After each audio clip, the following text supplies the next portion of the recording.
Hey everyone, and welcome. So today we're going to tackle a classic software design pattern by talking about lunch. You're going to see how building the perfect burger can actually teach us a much cleaner, way more readable way to build complex objects in our code.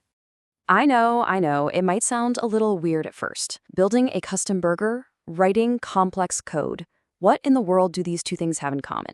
Stick with me for a few minutes because the connection between them is going to make everything click. So here's what's on the menu for today. We're going to start with our food analogy, then look at the coding problem it represents. After that, we'll see exactly how the builder pattern comes in and saves the day. And finally, we'll talk about when you should, and maybe more importantly, when you shouldn't use it. All right, to really get this, let's head to the food court. Seriously, understanding the difference between two very common ways of ordering food is the absolute key to unlocking this whole concept. Okay, so picture this. On one hand, you can walk up and say, I'll have a big hearty. It's a standard thing, right? They grab one, hand it to you, boom, done, no questions asked.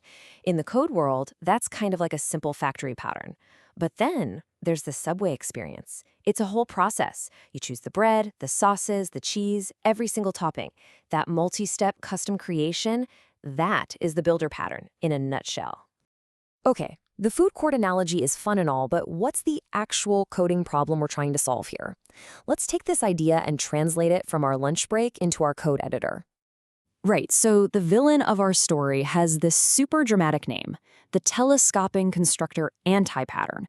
But really, that's just a fancy way of saying you have a constructor that just keeps growing and growing and growing with more and more parameters.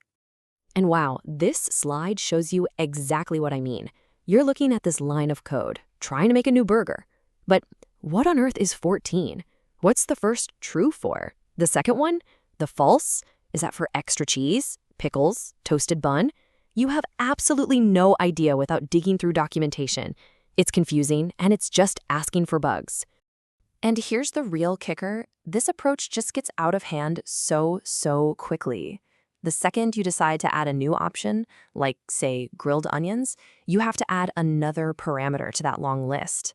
This means you have to go and update every single place in your entire codebase that creates a burger.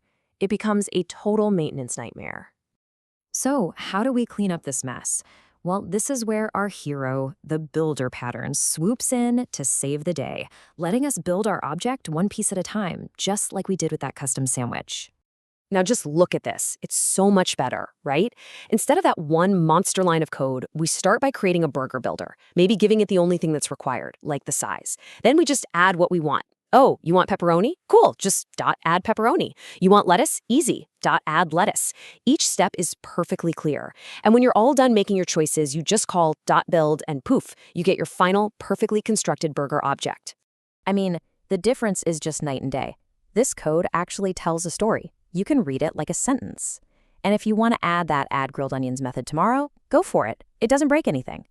No more playing that guessing game with a long line of true-false values. All right, so this looks awesome. It's clean, it's readable, but the big question is, when should you actually use this in your own code? When do you reach for this tool? So here's a pretty good rule of thumb. First, use it when your object can have a ton of different configurations or flavors. Second, it's your go-to solution when you want to avoid that horrible telescoping constructor we just saw. And third, reach for it anytime creating an object is just naturally a multi-step process. If that sounds like a problem you're facing, the builder pattern is probably exactly what you need. But, and this is super important, like any tool in your toolbox, the builder isn't for every single job. It's just as crucial to know when not to use it, because sometimes, a simpler approach is just better. And really, it all comes back to that lunch analogy we started with. If you're dealing with a complex object with tons of options, our custom Subway sandwich, the builder pattern is your best friend. But if you're just creating a simpler object that doesn't have a lot of variations, like ordering that standard big hearty, then a simple factory is often cleaner and way more direct. You don't need the extra complexity.